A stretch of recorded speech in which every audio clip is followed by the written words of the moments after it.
તો ક્ષત્રિય સમાજના રોષને શાંત કરવા સરકાર અને ભાજપે પ્રયાસ તેજ કર્યા છે। ત્યારે અમારા સંવાદદાતા કિંજલ મિશ્રા વધુ વિગત આપી રહ્યા છે।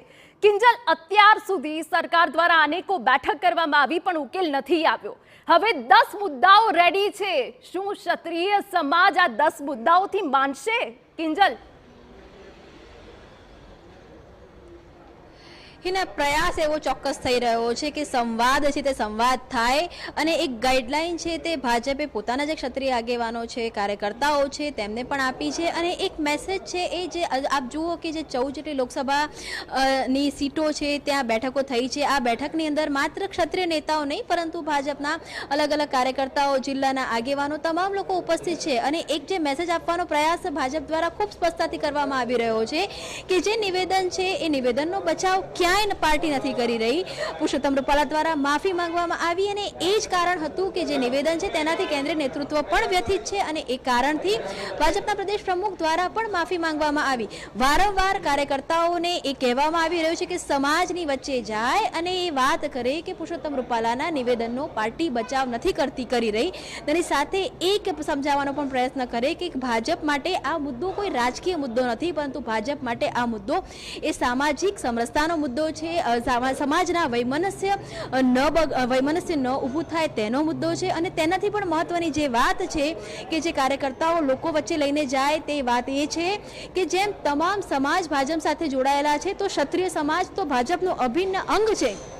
ગુજરાતમાં ભાજપનો પાયો નંખાયો ત્યારથી ક્ષત્રિય સમાજ ભાજપની સાથે હંમેશા રહેલો છે અને આ વાત ભાજપ માટે રાજનીતિક નહીં પરંતુ આ વાત એ ભાજપ માટે પારિવારિક વાત છે અને એ જ કારણ છે કે કાર્યકર્તાઓને સતત સમાજ વચ્ચે જવાનું કહેવામાં આવી રહ્યું છે। કાર્યકર્તાઓને સતત એવું કહેવામાં પણ આવી રહ્યું છે કે જ્યારે પણ એ સમાજના લોકો નારાજ હોય, સ્વાભાવિક છે તેમને ગુસ્સો છે, નારાજગી છે તો તેમને ધૈર્યથી સાંભળવા, જરૂર પડે તો માફી માંગવી સતત ભાજપ એ પ્રયાસ કરી રહ્યું છે પોતાના કાર્યકર્તાઓને સમજાવવાનો, પોતાના નેતાઓને સમજાવવાનો કે આ વાતને વ્યક્તિલક્ષી વાત અથવા વ્યક્તિ કેન્દ્રિત વાત ન માની અને એક પરિવારની વાત છે અને તેને સમજાવવાનો પ્રયાસ છે તે કરવો જોઈએ।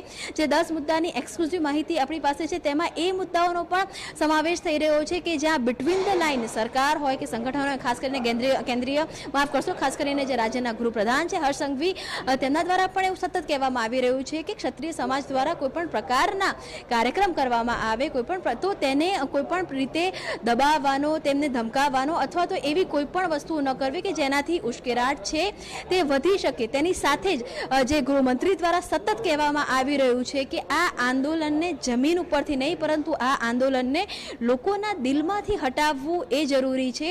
આ પરિવાર, આ જે સમાજ છે તે ભાજપનો અભિન્ન અંગ છે અને એ જ કારણ છે કે 14 જેટલી લોકસભાની અંદર અલગ અલગ બેઠકો છે તે 4 દિવસમાં યોજાઈ છે કેમ કે ક્ષત્રિય સમાજની જે નારાજગી છે તે ન માત્ર હવે પુરુષોત્તમ રૂપાલા માટે પરંતુ આ જે નારાજગી છે તે ભાજપ માટે થઈ ચૂકી છે અને આ જ નારાજગીને દૂર કરવા માટે, ડેમેજ કંટ્રોલ કરવા માટે હિના જે પ્રયાસ છે તે 4 થી 5 દિવસ થઈ ગયા એ ચાલી રહ્યા છે ને એમાં આ જે 10 મુદ્દા છે, આ જે 10 એજન્ડા છે તેની પર સતત જે ક્ષત્રિય સમાજના લોકો ની પહેલા ભાજપના જે કાર્યકર્તાઓ છે, ભાજપના જે નેતાઓ છે, ભાજપના જે હોદ્દેદારો છે તેમને ગાઈડલાઈન આપવામાં આવી રહી છે, તેમને સમજાવવામાં આવી રહ્યું છે કે આખરે તેમણે આ સમયની અંદર કેવી રીતે આ સમાજના લોકોની સાથે વર્તવું અને ભાજપની સરકાર હોય કે ભાજપનું સંગઠન હોય આ બંને માટે ક્ષત્રિય સમાજનું શું મહત્વ છે, કઈ રીતે ક્ષત્રિય સમાજ ભાજપ સાથે જોડાયેલો છે અને એક વિવાદના કારણે સમાજ ભાજપથી જો અડગો થઈ જાય તો પરિવાર આખું જે કહી શકાય કે દૂર થાય તે પ્રકારની લાગણી ભાજપની છે, ખાસ કરીને કેન્દ્ર નેતૃત્વની છે। આ જે સમજાવવાનો સતત પ્રયાસ છે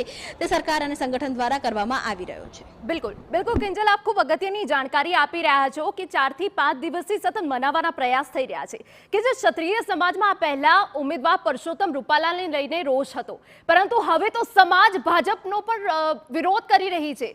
ત્યારે શું આ ડેમેજ કંટ્રોલથી તેમનો વિરોધ શાંત પડશે ખરો? देखो हिना ए बात बिल्कुल साची है कि पुरुषोत्तम रूपालाना विरोधथी हवे जे क्षत्रिय समाज है ते भाजप विरोधमां आवी चूक्यो छे। आप गई काले जुओ जामनगरनी अंदर पूनम मैडमनी सभामां काळा वावटा हता ते बताववामां आव्या हता। तेनी पहेला सुरेन्द्रनगर हतुं त्यां नाराजगी व्यक्त करवामां आवी। तेनी पहेला आप साबरकांठा जुओ, साबरकांठानी अंदर जे भाजपना कार्यक्रमनी अंदर नाराजगी छे ते व्यक्त करवामां आवी। एटले आ जे आखो आंदोलन छे ते व्यक्ति करता हवे पार्टीनी सामे छे ते थई चूक्यो छे अने आ आंदोलनने रोकवा करता आ आंदोलनने पूर्ण करवुं, शांत करवुं કરવું એ હવે ભાજપની પ્રાથમિકતા છે, કેમ કે આપ જુઓ કે જે ક્ષત્રિય સમાજની જે નારાજગી છે તેનો સ્વાભાવિક છે કે વિપક્ષ દ્વારા ફાયદો લેવામાં આવે છે. વિપક્ષ પણ તેમની સાથે ક્યાંક ને ક્યાંક જોડાવાનો પ્રયાસ છે તે કરી રહ્યો છે. અને સમગ્ર જે વાતાવરણ છે ભાજપની જો વાત કરવામાં આવે તો ગુજરાતમાં ભાજપ તરફી વાતાવરણમાંથી ધીમે ધીમે એક નારાજગીવાળું એક નેગેટિવ વાતાવરણ છે તે થઈ રહ્યું છે, કેમ કે જે માંગ હતી તો માંગ નથી સ્વીકારવામાં આવી, પરંતુ ત્યારબાદ પણ જે રીતે હંમેશા ભાજપ દ્વારા કહેવામાં આવે છે, ખાસ કરીને ગૃહમંત્રી હર્ષ સંઘવીએ પણ એ પ્રકારે કીધું કે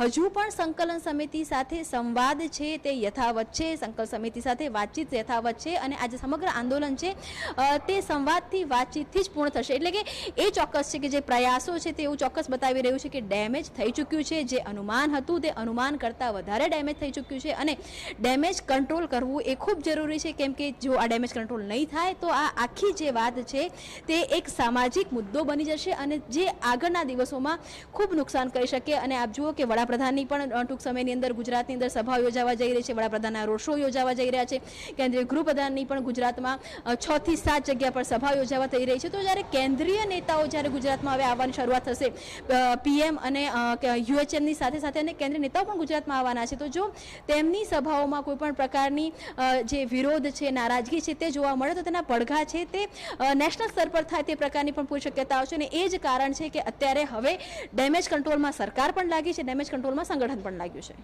બિલકુલ કિંજલ, જે રીતે આપ જાણકારી આપી રહ્યા છો, પરંતુ અહીંયા એક સવાલ જરૂરથી થાય. આજે વિવાદ અને આજે પરિસ્થિતિ સર્જાઈ છે, તમે તેનાથી વાકેફ છો, તમારી નજર છે. હવે આવનારા દિવસોમાં તમે શું જોઈ રહ્યા છો? આ વિવાદ શાંત થઈ જશે અને શું ભાજપને કોઈ નુકસાન થશે ખરું?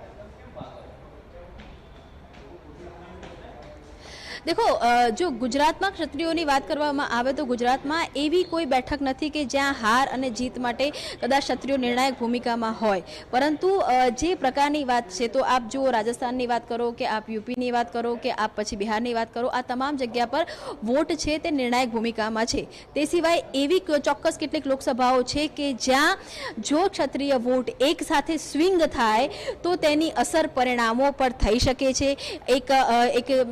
જેમ કે બનાસકાંઠાની વાત કરવામાં આવે તો ત્યાં 80,000 ક્ષત્રિયો છે, સાબરકાંઠાની વાત કરવામાં આવે તો એ બેલ્ટમાં પણ 50,000 જેટલા ક્ષત્રિયો છે. તો ક્ષત્રિય પ્લસ આદિવાસી સમીકરણ જો ત્યાં બેસે તો નુકસાન થઈ શકે છે. એ જ રીતે જામનગરની વાત કરવામાં આવે તો જામનગરમાં પણ આહિર પર ક્ષત્રિયનું એક કોમ્બિનેશન છે. તેની સાથે જ રાજકોટમાં તો સ્વાભાવિક રીતે ક્ષત્રિયો છે, તો ક્ષત્રિયોની કદાચ એ ભૂમિકા ન હોય કે નિર્ણાયક ભૂમિકામાં હોય, પરંતુ જો ક્ષત્રિય વોટ એક સાથે સ્વિંગ થાય તો એનું નુકસાન છે તે પણ ચોક્કસ થઈ શકે. અને આ એક પરંપરા રહી છે અહીંના કોઈ પણ રાજ્ય હોય કે જો સમાજ એક વખતે કોઈ એક પક્ષથી વિમુખ થતો હોય છે તો ફરી પાછા તેમને જોડવા એ નુકસાન થતા હોય છે. આપ જુઓ કે આદિવાસી વોટ બેંક હંમેશા કોંગ્રેસની પરંપરાગત વોટ બેંક માનવામાં આવે છે. આટલો સમય થઈ ગયો પરંતુ હજુ સુધી આદિવાસી વોટ બેંકને ભાજપ તરફ કરવી હજુ પણ ભાજપ માટે અશક્ય છે. તે જ રીતે આપ જો ગુજરાતની વાત કરો તો જે મુસ્લિમ સમુદાય છે તે મહદ અંશે કોંગ્રેસ સાથે વરેલો છે. આ સમુદાયને ભાજપ તરફી કરવો 100% ભાજપ તરફી કરવો હજુ પણ શક્ય નથી બન્યો. તો જો આ તમામની વચ્ચે અન્ય કોઈ સમુદાય છે જે ભાજપ વિમુખ થાય તો સ્વાભાવિક છે કે તેના રાજકીય નુકસાન પણ કોઈ પણ પાર્ટી છે તેને થઈ શકે છે. અને એ જ કારણ છે કે અત્યારે ડેમેજ કંટ્રોલની કવાયત છે ને તેની અંદર સતત સંવાદ ચાલુ રાખવો, કોઈ પણ પ્રકારનું સંઘર્ષ ન થાય, ઘર્ષણ ન થાય અને આ તમામની વચ્ચે કાર્યકર્તાઓ સતત લોકોની વચ્ચે જાય, નારાજગી દૂર કરવાનો પ્રયાસ કરે, તે પ્રકારની કવાયત છે તે કરવામાં આવી રહી છે. અને એ જ કારણ છે કે આ જ 10 મુદ્દાઓને લઈને તમામ જગ્યા પર બેઠક છે તે થઈ રહી છે. બિલકુલ, અગત્યની જાણકારી માટે આભાર કિંજલ. તો ક્ષત્રિય સમાજના રોષને શાંત કરવા સરકાર અને ભાજપે પ્રયાસ તેજ કર્યા છે. 14 લોકસભા બેઠકો પર હર્ષ સંઘવી અને સંગઠન મહામંત્રી રત્નાકરે પ્રવાસ કર્યો છે.